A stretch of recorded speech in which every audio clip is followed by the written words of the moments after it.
Anlap qo'yishga arzigidek 3 parcha tarjima asar. Birinchi. Kishini o'yga cho'mdiradigan hikoya Dariza. Ma'lum doktorxonaning davolanish uyida 2 og'ir bemor birga yotadi. Ular turgan uy kichik ham tar bo'lib, ikkili karvat aran patgan edi. Uyning eshigi koridorga qaraydigan bo'lib, uning darizasi orqali tashqarini ko'rgili bo'ladi. Darizaning endi yotgan bemor birovning yo'lab qo'yishi bilan har kuni tushda 1 soat va tushdan keyin 1 soat o'ri o'ltira oladi. Yani bir bemor kech-kunduz karvatidan midirilay olmay yotadi. Albatta, har ikkisi tinch bo'lgan muhitga muhtoj edi. Bularni bak qiynig'ini, bularning kasallik ahvoli bo'lib, ular hech bir ish bilan mashg'ul bo'lib vaqt o'tkazolmaydi. Kitob gazet o'qiy olmaydi. Radio anglab, televizor ko'ra olmaydi. Faqatla jimjit yetishdan boshqani qila olmaydi. Bu uyda ashu 2 bemorlar bor edi. Ular ikkisi to'xtamay so'zlashadi. Bir so'zlashsa soatlab so'zlashadi. Ishidagi hammani to'kishadi. Oilasida kim bor, nima bo'lgan, nada ishlagan, urush yillarida nima kunlarni ko'rishgan, yosh chog'larida qaysi go'zalga oshiq bo'lishgan degandek. Hatto eg'ir og'riq turibmi, xotin haqida chaqchaqlashibmi qo'yishadi. Har kuni vaqti kelganda Darizaning yenidagi bemor o'r o'ltirishga boshlaydi va mush chaqdlar tashqarida ko'rganlarini yotoq tishiga so'zlashga tushadi. Bara-bara mana mushu 2 soat ularning bemorlik hayotining kundalik mazmuniga aylandi. Aniqki, Darizadan bir bog'chini aynan ko'rgili bo'ladi. Bog'chining ichida bir ko'l bo'lib, uningda bir to'p yavu o'dak, g'oz va oqqular uzib yurishadi. Bog'chida o'smirlar birdam bu qushlarga nonni o'shtab tashlab bersa, yana birdam yasab olgan qiyiqlarini ko'l suyiga qo'yib berishib o'ynashadi. Bir jup oshiq-mashuq qo'llarini tutishib, romantik holda o'rmonlik ichida menishadi. Bog'chidagi gullar shu qadar go'zal echilganki, ayhannas bakli ko'zni qamashtiradi. Bu gullarning ko'pinchisi atir guli bo'lib, uning atrofida yana har xil rangdagi qizil gul, rayhon gul qatorliqlar bor edi. Bog'chining bir bo'lag'ida kaltak top o'ynaydigan maydon bo'lib, ba'zida u yerda qaynam tashqinliq to'lgan musobaqalar elib beriladi. Bog'chining yana bir beshida bir qator dukkanlar bo'lib, dukkanlarning keynida Avat aholliklar mahallasi borligi ko'rinib turadi. O'rnidan tura olmaydigan bemor bu tasvirlarni zo'qinib anglaydi va bu 2 soatning har bir minuti uning uchun huzurlik tuyuladi. Hikoya davomlashadi. Apla. Bir o'smir tas qoldi ko'lga tushib ketgili. Pah! Avi yazliq kiyimini kiyib olgan Soyib Jamol naqadar go'zal, ha? Odamning ko'zining yig'ini yigidakla. Uningdan keyin kishini hayajonga soladigan top musobaqasi haqida so'zlanadi. U bularni anglab o'tib, xuddi bog'chida yuz berayotgan ishlarni o'z ko'zi bilan ko'rayotgandek tuyg'uda bo'ladi. Bir kuni tushdan keyin Dariza tuvitga bemor kaltak topchining topni qaltis o'ynag'ini so'zlayotganda, o'rnidan tura olmaydigan bemorning ko'ngliga tuyuqsiz bir o'y kelib qoldi. Nimishqi bu odamning sirtki tomoshadan huzur oladigan fursat bor, mening yo'q. Garchi u o'zining bu o'yidan nomus his qilgan, bu haqda o'ylamay degan bo'lsa-mi, qancha o'zini kontrol qilishga tirishgan sira, uningdagi bu xil istak shuncha kuchayib mangdi. keyingi kunlarda uning kech kunduz o'ylab bearam bo'ladigan shu bo'ldi. Shuningdan keyin u kechilik uyqudan bedor bo'ldi. Natijada kesili kundan kunga ig'irlashishga boshladi. Doktorlarmi buni tushuntirishga amalsiz qoldi. Bir kuni kechda u mushundaq iztirobsizlik ichida yotganida dariza yenidagi bemor tuyuqsiz uyg'onib, ig'ir yo'tilib ketdi. Uning nafsi tezlashib, ba'zida bor, ba'zida yo'q bo'lishga boshladi. Suyuqlik uning o'pkasini qoplagan bo'lib, u ikki qo'li bilan bir signal knopkasini izlashga boshladi. U signal knopkasini birla bassa, navbatchi sestra darhol paydo bo'ladi. Buni bilib turgan darizadan yiroqdagi karavotda yotgan bemor un-tun chiqarmay yetib oldi va o'yladi. U nimasiga asosan darizaning yanida yotadi?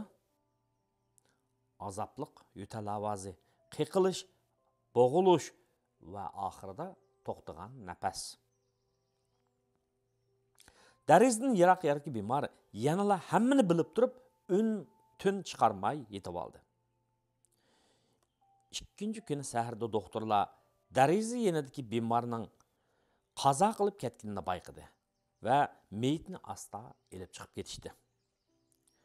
Bir necha kun o'tib ishlar azg'i tushganda hayot qolgan bemor sestralarga o'zini dariza tubidagi karvatga o'tkazib qo'yish talabini aytdi. Sestralar uni ko'tarib darizaning yanidagi karvatga o'rlashtirib qo'yishib chiqib ketishdi. Әмді yataqda dariza yenidagi karvatda jimjit yatgan ashu bemorlar qolgan edi. Hammaylar chiqib ketib birozdan keyin u ming tasda azoblanib, qiynalib yurib, bir biligi bilan tamni tirab degandek asrab, o'midab tik o'ltirdi va beshini qayrib darizadan sirtqa nazar tashladi. Onun körgini ko'nrab, qariyib ketgan, hamma yerni to'sib olgan intayin ko'rimsiz bir tam bo'ldi. İkinci qisqa tarjima asar. Mukammallik emas, go'zallik yar bo'lsin sana. Mukammal insonlardan emasdirmiz. Mukammal ko'rinishimizning hojati ham yo'qdir. Lekin barliq tirishchanligimiz bilan o'zimizning eng yaxshi obrazini yaratmag'imiz zarurdir. Mukammal bo'lolmasligimizga sabab bo'lg'udak nurg'un kamchiliklarimiz bardir ehtimol. Ammo tuzkorlik qilishga petinolmag'udak nurg'un baxtiyorligimiz cho'qim bor. Mukammallikning cho'qqisiga manguchi qolmasaqmi, har bir ham kunimizda o'ginishga hem özümüzü mükemmelleştirishga qobil ekanligimizni unutmasligimiz kerak. Bir go'zal baxtiyorlik hafta bo'lsin hammanglarga. 3-tarjima asar. Dunyoga dangliq olma shirkatining qurg'uvchisi Steve Jobs 56 yoshida kasallik sababidan qazo qilgan bo'lib, tovandikilar uning sakratga tushishdan burun aytgan oxirgi so'zlari. Köpçülüknің bu sözlerini anlap çıkıp o'ylanib ko'rishiga arziydi.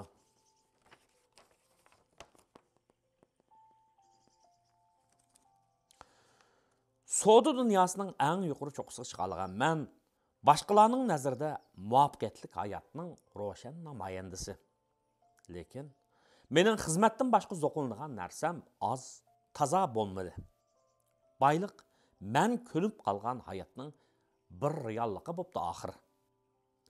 Shu topda men kesal karvatida yetib, bütün hayotimni aslab chiqib, men shu qadar faxr his qilgan barliq nam atoq va boyliqning julasini yo'qotganligini, meni yutib ketish oldi turgan o'limning oldida ahamiyatsiz narsaga aylanib qolganligini tushunib yetdim. Sen birovni yollab mashinangni haydatguzalaydi ekansan. Onunla özün üçün bayliq yıqqızalaydı ekansan. Amma birovni yollab og'riq azobini onunla yo't kelmaydi ekansan. Moddiy narsalarni topqili bo'ladi ekan, lekin yo'qolganda topqili bo'lmaydigan bir narsa bor ekan. U bo'lsa-mu hayat ekan. Bir adam operatsiya uyiga elib kirilganda o'zining sog'lom hayotlik haqidagi kitobni o'qib tugatmaganligini his qiladi ekan. Shu topning o'zida biz hayotimizning qaysi bosqichida bo'lmayli, vaqtning o'tishi bilan rizqimiz tugaydigan bir kunni kutib oladi ekanmiz.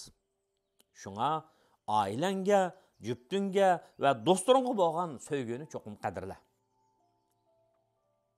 O'zingni yaxshi ko'r, boshqalarni izzatla, hurmatla.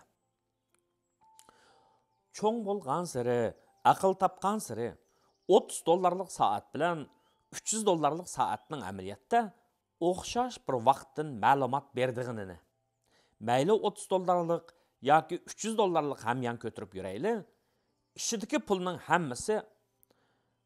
pulning sommasi o'xshash ekanligini. Mayli biz $150,000 mashina haydayli yoki $30,000 mashina haydayli, basadigan musofirningmi, yo'l ham manzilningmi o'xshash bo'ladiganligini. Mayli biz 300 yoki 3000 kvadrat metrlik uyda o'tirayli, his qilgan tanholikning o'xshash bo'ladiganligini asta-asta tunib yetadi ekanmiz. Sen oxirgi hisobda haqiqiy xo'shallikning bu dunyoning moddiy narsalardan kelmaydiganligini, mayli sen aeroplanning alohida darajali kapinkasida uch yoki odatdagi kapinkasida uch, aeroplan tushib ketsa, senmi birga tushib ketadiganligini tunib yetadi ekansan. Şunu ben senin bilen paranlaşa alaydigan, sırdışa alaydigan, o'xshash kuyga to'lay alaydigan, sana halmung bula alaydigan, söygenlerin, söyümlüklerin, buradarların, qadinaslaring ham ini va sing'illaring bilan birga bo'lishning haqiqiy baxt ekanligini tunib yetishingni umid qilaman. Hayotdagi e'tirof qilishga tegishli 5 haqiqat munolar. Birinchi, balalaringga boy bo'lishni qo'g'lashadigan qilib tarbiyalama. Ularni xo'shal yashashni qo'g'lashadigan qilib tarbiyala. Shunda qilganingda ular cho'ng bo'lganida narsalarning bahosini emas, qimmatini biladigan bo'ladi. Ikkinchi, Londondagi eng olqishga erishgan hikmatli so'z munodir. Tamog'ingni doğru yegandek yegin, bo'lmasa doğrini tamoqdek yeydigan ish chiqadi. Uchinchi, seni haqiqiy so'ydigan kishi boshqasini deb seni tashlab ketmaydi. Chunki uning seni tashlab ketishga 100 xil sababi bo'lsa-mu, ammo u uning seni tashlab etmaslikka bir sababi bo'ladi. To'rtinchi, odam bilan odam bo'lishning farqini aytishing. Bu nuqtani ko'p odamlar tushunmaydi.